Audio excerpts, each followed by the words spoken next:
merci d'être présente.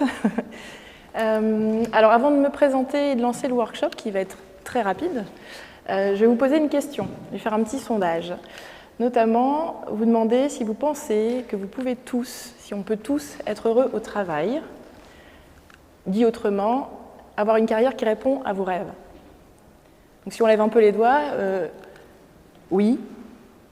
Être heureux au travail. Ah, ça fait plaisir. Bon, il y en a qui peuvent témoigner en plus. Bon, est-ce qu'il y a ce qu'on appelle du ventre mou? Je ne sais pas. Ouais, c'est normal. Et alors, normal aussi, est-ce qu'il y a du non? On ne peut pas être heureux au travail? Ah, il n'y a personne, c'est bien ça. Je vous en prie, installez-vous, vous pouvez venir juste devant. Alors évidemment, quand on dit tout ça, vous pouvez vous dire c'est un gourou du coaching là, qui va encore nous vendre du rêve, nous prendre notre argent. Et pas du tout. Si je vous parle de ça, c'est parce qu'il y a une vraie réalité et qu'on peut effectivement être heureux au travail, qu'on peut avoir une carrière qui répond à nos rêves. La problématique est de savoir si effectivement on sait quels sont nos rêves. C'est la grande question. C'est d'ailleurs le plus compliqué, c'est ça, mais on va en reparler. Je vais d'abord me présenter. Alors, qui je suis? Je m'appelle Alexandrine Le Tartre. J'ai 47 ans. Donc, j'entreprends depuis décembre 2009. Ça va faire maintenant, je suis en train de faire ma 13e année.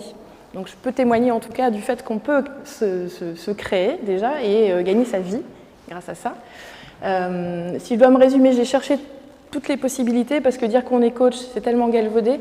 Je me suis dit que finalement, je me rendais compte que, sans être chirurgienne, bien sûr, je ne mets pas les mains dedans, le travail que l'on fait, et celui que je fais généralement, c'est d'être chirurgienne du cerveau.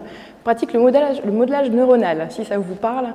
C'est de travailler un peu sur ce qui se passe là dans la tête et dans le mental. Je ne fais rien sur le corps, je ne fais rien au niveau corporel. Et mon boulot depuis maintenant bientôt 13 ans, je m'en suis rendu compte, je me dis finalement tu fais quoi Alexandrine? Tu travailles à changer l'état d'esprit des gens qui peuvent arriver dans des moments de burn-out avec des pensées négatives et qui en tout cas pensent que c'est pas possible d'avoir une trajectoire, une réussite, une trajectoire de rêve. Et donc c'est de changer l'état d'esprit, de vous aider à réorienter votre trajectoire quand vous êtes perdu, que vous tournez dans un rond-point, vous creusez un petit peu votre trou et que vous cherchez la sortie de secours. D'accord ? Donc les gens ne viennent pas me voir que quand ils sont en burn-out, ils viennent me voir quand ils ont juste des questionnements au niveau professionnel, mais c'est vrai que ça démarre souvent quand on commence à approcher cette sensation de fatigue, d'épuisement, et de se demander, de perdre le sens et de se dire ce que je fais là. Donc c'est souvent dans des moments de vie où vous vous égarez, où vous perdez le sens, où vous tournez en rond, où vous cherchez votre place, ou en tout cas vous savez que vous avez envie de faire autre chose de votre vie. Est venu le moment où on se pose les bonnes questions, on a envie d'aller ailleurs, mais on ne sait pas où. C'est ça le plus difficile d'ailleurs. Donc, en gros, j'ai le sentiment, dans ma carrière, chacun trouve son intitulé, d'être une empêcheuse de tourner en rond. D'accord ? Voilà. Ça, c'est mon job. Et donc là, dans le workshop, ce que je vous propose, alors il y a eu du oui sur on peut avoir une carrière de rêve, il y a eu du je ne sais pas. Alors si je peux vous aider à transformer le je ne sais pas en oui, ça m'arrange. Il n'y a pas eu de non, donc j'en suis ravie. L'idée, c'est bien sûr que je n'ai pas de baguette magique en une demi-heure. Par contre, de vous dire que oui, c'est possible d'avoir une carrière de rêve, et je vais vous expliquer ce qu'on entend par là, et donc vous allez voir que c'est tout à fait possible, et vous donner quelques ingrédients qui, pour moi, me semblent essentiels dans ce que je pratique depuis plus de 13 ans, et notamment 27 ans d'accompagnement. C'est la visualisation, la confiance, l'estime de soi, grand sujet, l'affirmation de soi aussi, et la posture, très important. Donc, hop, l'idée c'est bien sûr, vous avez tous envie de vous lever le matin en étant heureux, d'aller travailler. Et bien ça c'est possible, d'accord? Ça se travaille, attention, c'est pas quelque chose qui se fait en claquant des doigts, ce serait trop facile. Donc, juste pour qu'on comprenne bien et qu'on cadre bien le sujet, pourquoi je parle de carrière de rêve, non pas parce que je suis un gourou comme je vous disais, mais parce que c'est tout à fait possible d'avoir une carrière de rêve. Une carrière c'est quoi? C'est un parcours avec des hauts et des bas, avec des étapes. Ça ne se fait pas de façon linéaire, d'accord? Donc jusque-là, on est d'accord qu'on peut avoir une carrière, donc un parcours avec des hauts et des bas, qui ne se fait pas de façon linéaire, ça c'est possible. Et de rêve, c'est-à-dire qu'on peut aller vers quelque chose que l'on désire ardemment. C'est-à-dire qu'on a vraiment envie d'atteindre cet objectif, on a vraiment envie de se réaliser dans cette carrière-là, mais on doit avoir conscience que ça ne se fera pas finger in the nose, d'accord? Du coup, l'idée c'est de « I love my job ». Du coup, l'idée c'est d'avoir une carrière de rêve, c'est-à-dire exercer un métier, une profession qui répond ardemment à ce qu'on désire et qui évolue progressivement. C'est-à-dire qu'il ne faut pas vouloir aller trop vite, il ne faut pas vouloir être tout de suite en haut de l'échelle. Mais par contre, déjà, de prendre les petits barreaux de l'échelle, de mettre un pied l'un devant l'autre, c'est déjà pas mal. Parce que comme on désire, ce qui compte finalement, c'est de savoir vers quoi on a envie d'aller, c'est tout ce qu'on va vivre sur ce chemin-là, plus que d'être déjà arrivé finalement. Bon, même si tout le monde est impatient, tout le monde a envie d'y arriver. En tout cas, l'idée, c'est vraiment de savoir qu'on se dirige vers ça et qu'on met un pied devant l'autre, d'accord, pour aller vers ce qu'on a fixé comme objectif. Alors, le premier ingrédient, c'est la visualisation. La visualisation, vous en avez sans doute déjà entendu parler. C'est pas juste de dire comme je le visualise, tout arrive dans ma vie, ça me tombe dessus. Pour autant, si on ne se conditionne pas avec notre puissant cerveau à visualiser ce que l'on veut, donc si l'on ne sait pas ce que l'on veut, on ne peut pas y arriver. On est d'accord?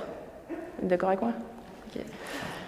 Il faut que vous soyez convaincus, sinon ça ne m'intéresse pas de faire ce workshop. Hein. Donc, j'ai mis ici un exemple de ce qui a été créé. Alors, vous avez vu, on avait un vieux téléphone comme ça avant. Aujourd'hui, on a des téléphones portables sans fil.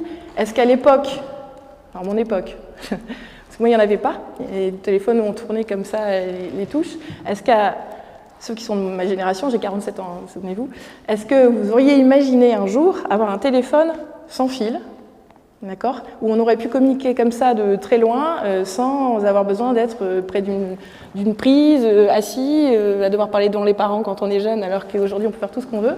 Est-ce que ça aurait pu être possible d'imaginer que ça allait exister, quoi? Eh bien non, et pour autant, c'est intervenu dans la tête de quelqu'un, et aujourd'hui ça existe. Donc ça veut dire que quand on a une idée, qu'on la visualise, qu'on a envie ardemment de quelque chose, le reste, c'est pas le plus compliqué. C'est juste d'avoir envie, et bien sûr, l'autre ingrédient dont je vais parler tout à l'heure, de croire en soi. Hein, parce que ça, la confiance et l'estime, ça a un impact énorme pour pouvoir se lancer. Donc les avions, c'est pareil. Hein. Nous, ça nous semble tout à fait normal d'avoir des avions, de prendre un avion, mais j'imagine que quand ça n'existait pas, à l'époque, d'imaginer qu'on allait être dans les airs, à mon avis, c'était pas possible. Donc voilà, donc, vous voyez, il est joli ce cerveau. Il montre que on peut le muscler, on peut l'utiliser, comme on peut bien l'utiliser, comme on peut mal l'utiliser. On a la chance d'avoir un ordinateur ici dans la tête. Donc ce cerveau, il est puissant. Il peut nous aider à identifier et à visualiser, mais il peut aussi nous amener à avoir des pensées négatives et il peut aussi nous détruire. On peut faire tout ce qu'on veut avec notre cerveau, il suffit de bien le programmer. D'accord ? Hop, si ça veut bien venir. Voilà. Donc, je vais vous mettre tout ça. Voilà, vous avez déjà remarqué, c'est très connu, hein, de dire ne pensez pas à un éléphant rose. Forcément, le cerveau, il fait quoi? Comme il ne connaît pas, et vous devez connaître un peu ce système-là, il ne connaît pas la négation, le cerveau. Donc si vous dites je ne veux pas être, je ne sais pas, un éléphant rose, vous allez penser d'abord à l'éléphant rose. Donc l'idée, c'est de penser à ce que vous ne voulez pas. C'est pas comme ça qu'on rêve, on rêve de ce que l'on veut, d'accord? Donc c'est la base, hein, c'est des basiques tout ça, mais c'est important parce que j'entends, et encore dans les rendez-vous d'hier, des gens sont venus me voir en me parlant de ce qu'ils ne voulaient pas, de leur peur, de leur crainte, et c'est normal, c'est pas un souci, mais notre travail à nous, c'est de vous aider à visualiser ce que vous voulez. Donc si vous voulez un éléphant jaune, il faut penser à un éléphant jaune, et il ne faut pas se demander à ne pas penser à un éléphant rose. Voilà. Donc on visualise ce que l'on veut, plutôt que ce qu'on ne veut pas. Et le plus difficile, c'est ce que je vous disais, c'est pas de savoir faire et atteindre son rêve, ça c'est pas le plus compliqué. C'est une stratégie, c'est des objectifs, etc. Le plus compliqué, c'est de savoir ce que l'on veut. Donc qu'est-ce qui nous empêche de rêver? Généralement, on a étouffé nos rêves, on va dire. Ou en tout cas, on a accepté d'étouffer nos rêves parce que la société, parce que les parents. J'ai un bon exemple ici, j'ai une jeune fille qui est ne serait-ce que ma fille, voilà, qui a 17 ans, qui régulièrement, quand on lui demande ce qu'elle veut faire, elle répond qu'elle veut être actrice, vous imaginez? Vous imaginez comme c'est lourd d'entendre « je veux être actrice ». Et combien, à part sa maman, combien lui ont dit « ah ouais, mais t'as un plan B parce que être actrice, c'est super difficile ». Voilà, donc on nous casse nos rêves, on essaye de nous semer des doutes, et pour autant, si vous voulez que ça marche, il ne faut pas lâcher. Il faut visualiser et avoir envie, et essayer peut-être de côtoyer des gens qui vous disent juste « ah, tu veux être actrice, c'est super, et comment tu comptes t'y prendre ?» Et non pas des gens qui vous disent « ah, actrice, fais attention à toi ». D'accord ? Dans ces moments-là, il faut peut-être s'éloigner des gens qui ne sont pas méchants, ils veulent votre bien, mais ils peuvent être un peu toxiques pour vous mettre en action. Donc, le premier ennemi, vous le savez, c'est nous. C'est ce fameux cerveau dont je vous parlais, et voilà, tout simplement. Donc, avec tout, ce qu'on a encodé, ce que nos parents nous ont dit, la société, l'école, les professeurs, elle ne sera pas capable, etc. Ça arrive, on le vit tous, on l'a tous vécu, mais c'est pas grave, parce qu'on peut nous conditionner notre cerveau à ne pas rester dans nos peurs et dans toutes ces croyances limitantes qu'on nous a inculquées. D'accord ? Donc, c'est ce que je disais tout à l'heure, le cerveau, il est un ordinateur ultra puissant, encore une fois, on peut le programmer, mais on peut aussi le reprogrammer. C'est pas parce qu'on nous a habitués à fonctionner d'une certaine façon ou à visualiser les choses d'une certaine façon ou parce qu'on a eu des croyances qui nous ont été inculquées qu'on ne peut pas les changer. D'accord ? C'est un ordinateur puissant. Par contre, c'est important de se faire aider quand on n'arrive pas et qu'on mouline, que notre cerveau nous dit « mais non, t'es pas capable, mais non, t'y arriveras pas ». Si vraiment vous êtes bloqué là-dedans, il faut aller voir quelqu'un qui vous aide à reprogrammer tout ça. Ça s'appelle de l'encodage, du réencodage. D'accord ? Donc il y a des techniques, il y en a plusieurs pour ça. La PNL est un outil merveilleux et très puissant pour aider à reprogrammer. Hop. Et alors, visualiser, ça veut dire aussi, et vouloir atteindre ses rêves, avoir une carrière de rêve, ça veut dire qu'il faut apprendre à être fou. Ce que nous apprend plus notre société, puisqu'il faut être raisonnable partout, on est d'accord ? Ouais, je vois qu'il y en a qui disent oui. Donc l'idée, c'est d'être fou. Moi, j'ai pris un exemple d'une personne que vous connaissez peut-être, que je trouve hyper inspirante pour l'avoir vue en séminaire, mais vraiment, je me dis, il n'y a pas meilleur exemple que quelqu'un qui est fou. Pourquoi ? Parce qu'il n'a pas de barrière et qu'il dépasse ses peurs, qu'il n'a pas d'ailleurs, il en a très peu. Bon, il a été très bien conditionné, il y a des parents qui ne l'ont pas mis dans le système scolaire. Donc Ty Chris, c'est un champion de roller, mais même triple, quadruple champion de roller, qui est gréco-algérien, qui n'a jamais fait d'études dans le sens système scolaire, comme quoi n'allez pas dire du mal à vos enfants s'ils veulent être hors du système scolaire, parce que parfois et souvent ils peuvent réussir autrement, c'est leur style à eux. Et donc Ty Chris, lui, ce qui fait sa réussite, vous voyez, il a fait le saut de la Tour Eiffel, c'est un saut incroyable, hein. Il a mis des années à avoir l'acceptation de pouvoir faire ce saut, parce que c'est un monument, on ne saute pas de la Tour Eiffel comme ça, et on ne met pas des éléments contre la Tour Eiffel, on ne touche pas à la Tour Eiffel. Donc il a dû faire preuve de persuasion pour pouvoir atteindre son objectif, qui était je me fixe l'objectif, maintenant que j'ai remporté plein de prix, je me fixe l'objectif de sauter du haut de la Tour Eiffel. Donc vous irez voir sur YouTube Ty Chris, vous verrez son parcours, il est incroyable, il est inspirant, c'est terrible. Et lui, il a appris à sortir de sa zone de confort, regarder sa peur en face et dire je vais y aller, quoi. Parce que alors à quoi ça sert tout ça ? Vous pourriez vous dire c'est quoi sa vision, c'est quoi la mission dans sa vie ? Très certainement, déjà lui il se fait plaisir en sortant de sa zone de confort, il relève des défis, des challenges, il montre que l'être humain peut aller au-delà de ce qu'on imagine, notamment sur la question du roller, il montre qu'on peut se dépasser, et c'est une personne qui est inspirante. Au-delà de ça, c'est un entrepreneur, il n'est pas que athlète, il est entrepreneur, il a créé plein de boîtes, dont une boîte dans les télécoms. Aujourd'hui, il est dirigeant de cette boîte où il a maintenant plein de collaborateurs, qui s'appelle On-Off, qui permet d'avoir un deuxième numéro dans le téléphone, etc. Et il a créé des tas de boîtes, mais je vous assure, avec pas grand-chose, je vous invite vraiment à aller voir son parcours, ça peut que vous aider à vous dire, mais alors moi aussi je peux, quoi. S'il y a des gens comme ça qui ont tenté des choses, mais alors qu'ils étaient à l'hôpital avec la jambe comme ça, fracassée, alors que c'était quand même son gagne-pain de faire du roller, il a été abîmé plein de fois, et pendant ces moments-là, lui crée. Il continue avec son ordinateur, il était avec sa jambe en l'air, il continue à créer, et à dire, c'est quoi la prochaine étape, quoi. Vu que de toute façon, là, pendant un an, je suis mort, on va plus m'utiliser, mes sponsors, tout ça, ils vont plus beaucoup m'aimer, il faut que je fasse quelque chose. Donc, ma question, c'est de savoir si vous avez un rêve, déjà, là, aujourd'hui, quel est votre rêve le plus fou ? Est-ce qu'il y a quelqu'un qui a envie de répondre ? Savoir si quelqu'un a déjà rêvé, vraiment, et a une idée de quelque chose d'ardent qu'il a envie de réaliser. Non, pas encore ? Juste un oui ou non, au moins. Vous avez des rêves ? Je sais que certaines ont des envies, en tout cas, ont des rêves, ont des projets. Voilà, si ça peut vous rassurer, on va parler de projets. Projets ardents, on est d'accord ? Ouais. Donc il y en a, ok ? Alors, quand vous voulez visualiser, j'ai des petits exercices à vous proposer, vous pouvez les noter, si vous avez besoin de venir me voir après pour que je vous donne encore, même quand je transfère tout ça, il n'y a pas de souci. Donc, quand je travaille avec mes clients, que ce soit un dirigeant de PME, que ce soit toute personne qui vienne me voir parce qu'elle tourne en rond, hein, c'est ce fameux rond-point, et qu'elle me dit je ne sais pas où je veux aller. Certains savent, mais ils n'osent pas y aller, d'accord ? Mais il y a des gens qui viennent en étant comme ça, quoi. C'est opaque, on ne sait pas vers quoi on veut aller, mais on sait qu'on ne veut plus être là où on est. Donc, l'idée, c'est de se dire, tiens, alors là, on part de très loin, hein, si j'avais une baguette magique, quel serait le monde parfait pour moi ? Donc là, on n'est que dans la contribution au monde. Qu'est-ce que je désire ardemment changer ou apporter à ce monde ? Et donc, un monde parfait pour moi, c'est un monde où chacun, vous pouvez trotter dans votre tête, hein, parce que faire un projet sans qu'il y ait une contribution, sans qu'on se dise, je me lève le matin, que je sois salarié ou indépendant, hein, peu importe, je me lève le matin, et ce qui m'anime pour me lever le matin, c'est que quand je fais ce métier-là, quand je remplis cette mission, c'est pour faire ça. C'est pour contribuer au monde. Alors je vous ai mis un exemple, parce que sinon ça va rester très abstrait. Donc ma question c'est quelle est votre vision, quel est votre rêve? Pour le savoir, ça peut être aussi quelle est ma vision, c'est-à-dire à quoi j'ai envie de contribuer, donc c'est une vraie question à vous poser, hein, c'est vraiment important. Et du coup, j'ai mis un exemple, hein, il vaut ce qu'il vaut, je peux en trouver 50. Un monde parfait pour moi, donc ça pourrait être par exemple, c'est un monde où on respecterait les enfants, on les protégerait pour qu'ils grandissent sereinement et où les familles seraient plus heureuses car les enfants grandissent dans les meilleures conditions de santé mentale. On peut être encore plus large, on peut dire plein de choses, mais j'ai envie de contribuer à ça. C'est vraiment comment dire, un projet. Je ne suis pas toute seule à le faire, il doit y avoir plein de gens sur Terre qui ont envie de contribuer à ça, mais moi c'est à ça que je veux contribuer. Je peux aussi contribuer à dire j'ai envie que les gens soient mieux chaussés.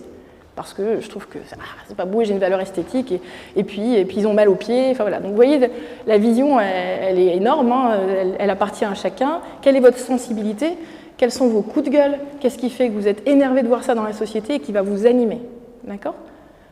C'est ce qui se passe quand, par exemple, il arrive un grave accident ou une maladie et que des parents se mobilisent et créent une association en l'honneur d'eux et du coup en font leur métier, par exemple. Là, je vais un peu loin parce que je prends des choses vraiment très fortes, mais ça vient de là. Hein. Hop. La mission. Donc, quand on a visualisé ce que l'on voulait, ce à quoi on veut contribuer, l'idée, c'est de trouver sa mission. C'est-à-dire que moi, je vais faire quoi? J'ai des appétences dans les chiffres, j'ai des appétences dans le relationnel, j'ai des appétences en communication, etc. Donc, il faut que je trouve un peu mon costume qui est propre à ma mission à moi. Je vais aller remplir cette vision. Je vais aller contribuer au monde en adoptant quel costume, en étant qui finalement. D'accord? Si j'ai des compétences plutôt dans l'univers culturel, des compétences plutôt dans le monde de l'enfance, puisque je parlais de cet exemple-là, voilà, je fais quoi? C'est quoi ma mission? Donc j'ai mis un exemple, encore une fois. Donc que faire dans ma vie qui aiderait à réaliser cette vision? Évidemment, ça ne se trouve pas quand vous êtes vraiment perdu, vous ne savez plus quoi faire, il y a des gens pour accompagner à ça, hein, pour vous aider à trouver, il y a des tests, il y a plein de choses, d'accord? Donc, exemple de mission, pour réaliser ma mission, je voudrais ouvrir une école de la parentalité positive qui aiderait les parents à mieux accompagner leurs enfants pour les aider à se développer sainement psychologiquement. Et on peut aller plus loin encore. Hein, je l'ai mis pour vous mettre sur la voie, pour vous dire ce que l'on peut trouver comme type de mission. Est-ce que ça vous parle? Est-ce que ça peut faire écho chez certains qui sont en réflexion aujourd'hui? Ouais.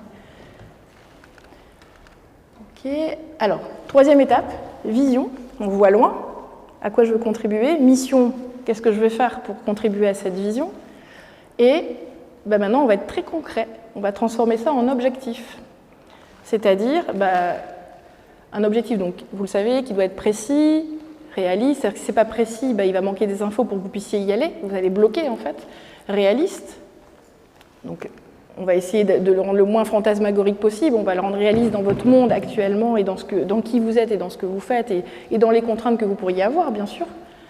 Écologique, c'est-à-dire qu'il ne vient pas faire de mal aux autres, hein, il n'a pas de conséquences néfastes sur eux, que ce soit sur l'environnement ou l'humain ou votre entourage.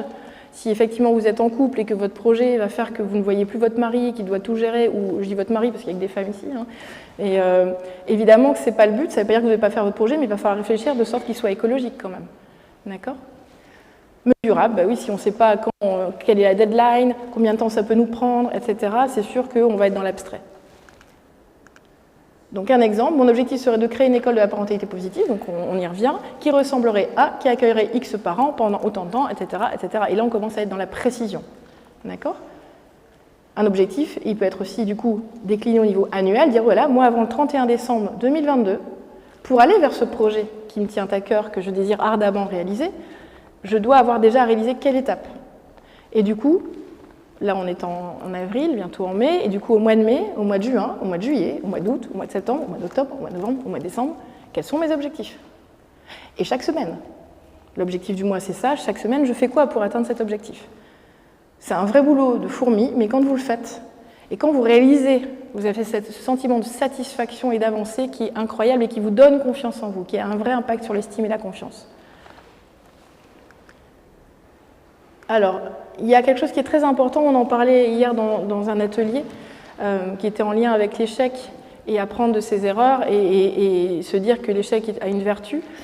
Il y a quelque chose qui est très important, c'est d'y aller, mais c'est aussi de prendre le temps. D'accord? Ce que je disais tout à l'heure, on a envie d'être en haut de l'échelle, on veut déjà faire que notre vision, notre contribution au monde et notre mission notamment soit bien établie, notre projet, notre création d'entreprise, notre salariat. On a envie d'être déjà tout en haut et très vite, on veut se presser. Mais ce qui fait qu'on réussit, notamment dans des moments de reconversion professionnelle, c'est de prendre le temps de travailler sur soi, de mieux se connaître, d'identifier plus clairement notre objectif et de savoir quelle va être la stratégie et le plan d'action pour y aller. D'accord ? Donc, et après, quand on a tout ça, il faut y aller, quoi. Alors c'est vrai, c'est facile comme ça, mais si, il faut y aller. Pas trop réfléchir, dès lors que vous avez mis en place toute votre stratégie. Du coup, n'hésitez pas à utiliser des personnes ressources. Alors des coachs, comme je peux le faire aujourd'hui, mais ça peut être plein de gens qui sont autour de vous. Dans le salon, il y a plein de prestataires qui peuvent vous aider à réfléchir. Déjà, dans le salon, vous pouvez réfléchir. Pas plus tard que ce matin, il y a une dame qui est venue, elle n'est pas dans la salle, elle est en rendez-vous puisqu'elle fait le même métier que le mien aujourd'hui, mais elle est venue en 2020 au salon. Elle est venue, je ne la reconnaissais pas, mais elle est venue me voir en disant « Je vous remercie Alexandrine parce que je me suis créée et quand je vous ai vu une demi-heure, ça m'a boosté, ça m'a donné des déclics et maintenant elle a créé sa société qui s'appelle Déclic, d'ailleurs vous la verrez, elle est en rendez-vous là-bas, elle est sur Lens cette dame et ben, ça fait plaisir parce que c'est à ça qu'on veut contribuer tous, c'est d'aider les autres ou en tout cas d'avoir un impact sur la société et donc voilà, donc, elle s'est fait aider et ça a marché et c'était au salon, ça peut faire plaisir aux organisatrices. Et moi, ça m'a fait plaisir aussi, de savoir que j'ai pu contribuer un petit peu aussi de cette façon, parce qu'elle avait l'air très heureuse, radieuse. Ah, ma fille est là, donc elle peut témoigner, elle l'a vu. Voilà. Alors, l'ingrédient capital primordial, qui est le fil conducteur d'un métier comme le mien, où les gens, quand ils viennent avec une problématique, le fond d'écran, c'est toujours le même, c'est l'estime, la confiance, c'est-à-dire oser, faire confiance en ses capacités, estime, s'accorder de la valeur, etc. C'est la base.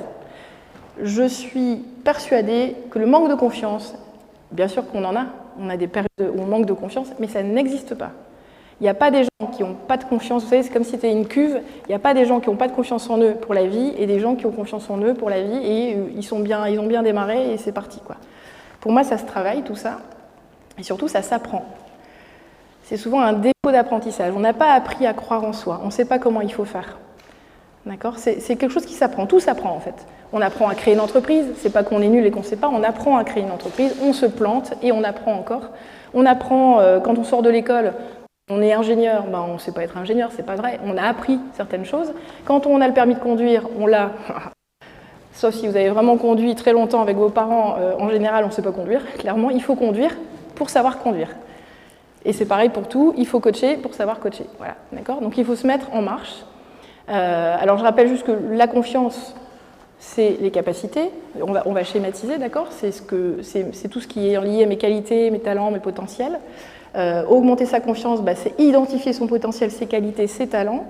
C'est aussi travailler sur ses peurs et ses croyances limitantes. Je ne me sens pas capable de, et bon, on va aller voir pourquoi. J'ai peur de ne pas réussir mon entretien de recrutement, on va le transformer en enjeu. J'ai envie de réussir mon entretien de recrutement et on va voir ce qui vous manque pour être efficace dans cet entretien de recrutement. D'accord ? Pardon. Hop.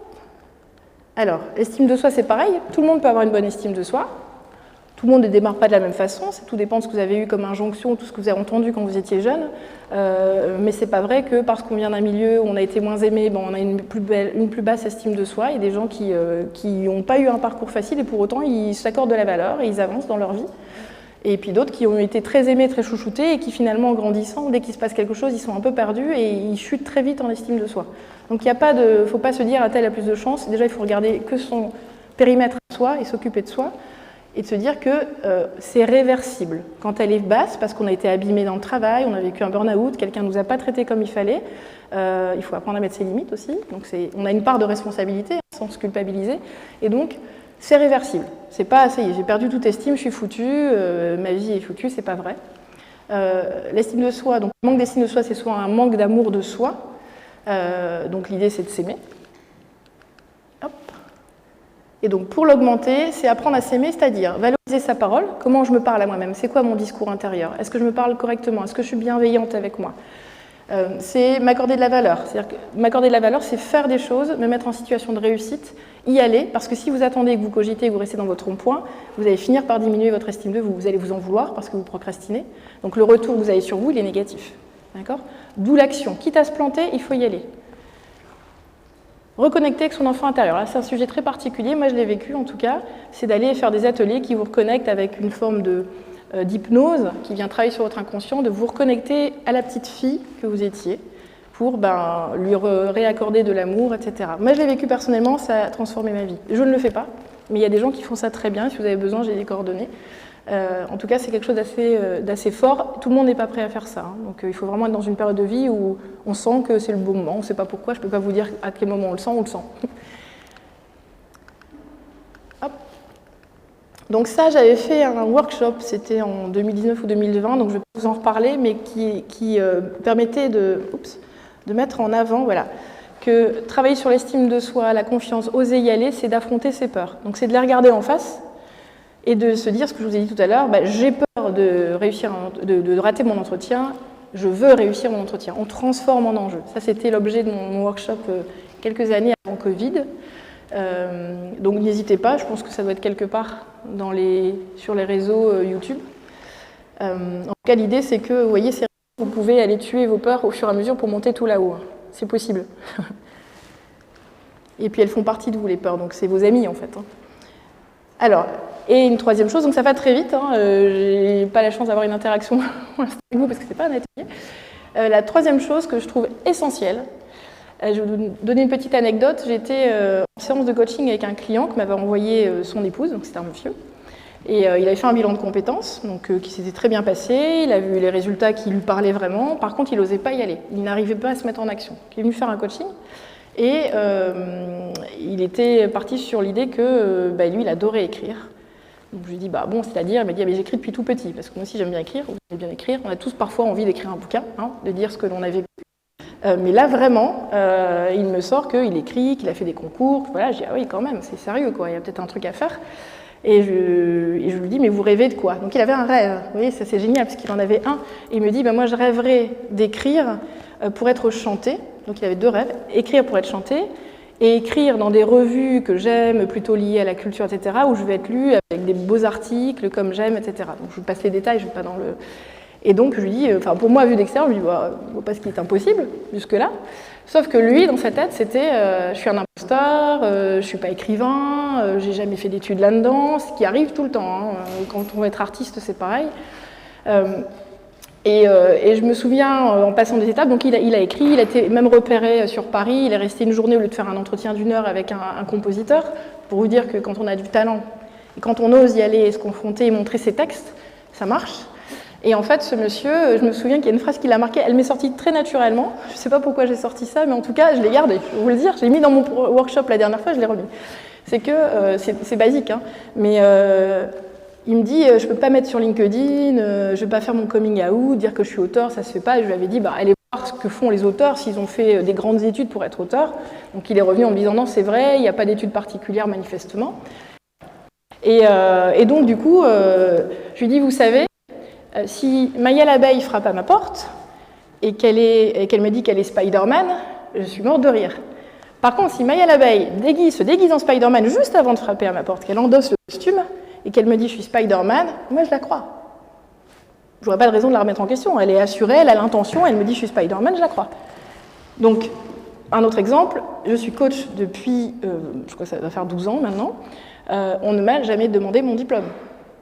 Comme ça marche, comme ça se passe bien, les gens ne me disent pas vous êtes diplômé, vous n'êtes pas diplômé, donc le travail on ne le fera pas ensemble.